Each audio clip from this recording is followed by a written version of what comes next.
아하스 왕이 아수르의 왕 디글랏 빌레셀을 만나러 다메섹에 갔다가 거기에 있는 제단을 보고 아하스 왕이 그 제단의 모든 구조와 제도의 양식을 그려 제사장 우리아에게 보냈더니 아멘. 아하스의 요청을 받은 아수르 왕 디글랏 빌레셀은 군대를 이끌고 이스라엘과 아람의 연합군을 공격합니다.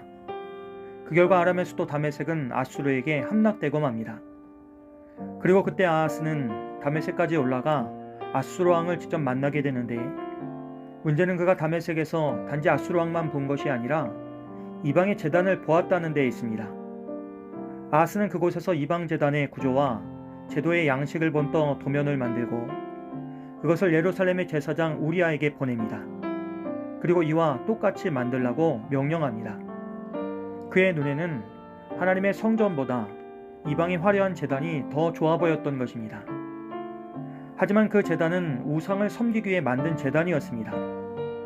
이방의 종교와 문화, 그리고 우상 숭배의 정신이 고스란히 담겨 있었던 그것을 예루살렘에 그대로 재현한다는 것은 아하스가 단순한 불순종을 넘어 적극적으로 배교의 길을 선택했다는 뜻입니다. 그는 하나님을 저버리고 스스로 이방의 우상을 섬기기로 결정한 것입니다. 더욱 안타까운 것은 제사장 우리아의 반응입니다. 그는 왕의 명령에 순종하며 아무런 반대 없이 새로운 제단을 제작합니다. 그는 왕과 백성이 하나님을 떠날 때 예배의 거룩함을 지키고 성전을 보호해야 할 사람이었습니다. 그러나 어느새 그는 하나님의 제사장이 아니라 아하스의 제사장이 되어 있었습니다. 그리고 이후 다메섹에서 돌아온 아하스는 새로 만든 제단 앞에 나아가 직접 번제와 소제를 드리고 전제를 보며 제사를 집행합니다.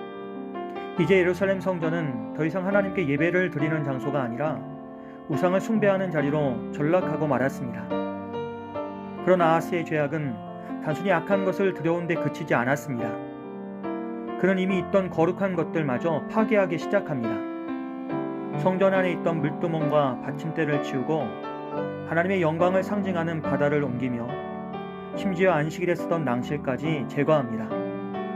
그는 하나님의 명령에 따라 세워진 성전의 구조와 기물들을 자신의 판단과 취향에 따라 바꿔버렸습니다. 그리고 더 나아가 그는 원래의 번제단을 성전 한쪽으로 옮겨놓고 이것은 내가 나중에 여호와께 여쭐 때 사용하겠다고 말합니다. 그런데 이것은 제단의 목적을 완전히 오해한 것입니다. 본래 제단은 하나님의 뜻을 묻기 위한 도구가 아니라 백성이 죄를 자복하고 감사의 제사를 드리는 자리였습니다. 더구나 왕은 대제사장도 선지자도 아닙니다. 하나님께 여쭈려면 정해진 절차와 질서 안에서 하나님께 나아가야 했지만 아하스는 모든 것을 자기 방식대로 바꿔버렸습니다. 이 모든 일의 배경에는 아하스의 두려움이 있었습니다.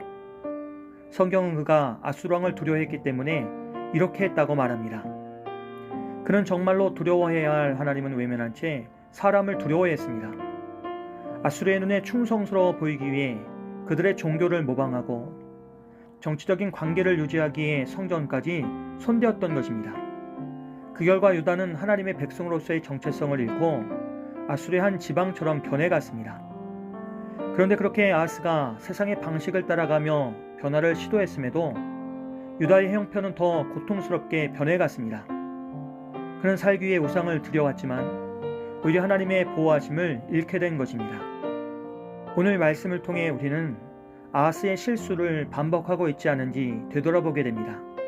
세상이 좋아하고 효율적이라 하여서 세속의 방식을 그대로 교회 안으로 끌어들이는 것은 과연 옳은 일일까요? 답답하고 시대에 뒤처진 것처럼 보인다고 해서 반드시 지켜야 할 신앙의 질서와 거룩함을 함부로 버려도 되는 것일까요? 우리는 분별력이 필요합니다. 거부해야 할 것은 분명히 거부하고 지켜야 할 것은 끝까지 지켜낼 수 있는 지혜와 용기가 필요합니다. 하나님은 성전 안에서 드러나는 외적인 열심이나 규모를 보시지 않고 예배하는 자의 마음 그 중심을 보십니다. 하나님은 찬양의 그 가사보다 찬양하는 자의 진심을 보시고 기도하는 자의 그 기도 분량보다 우리 기도의 그 방향을 보십니다. 그러므로 우리는 예배할 때마다 마음을 새롭게 하며 하나님 앞에 정직하게 서야 합니다. 흔들리는 세상 속에서도 중심을 잡고 어떤 환경 속에서도 오직 하나님만을 바라보며 나아갈 때에 우리의 예배는 하나님께서 기뻐 받으시는 예배가 될 것입니다. 하나님 지금도 영과 진리로 예배하는 자를 찾으십니다. 그리고 그 마음을 기뻐하십니다.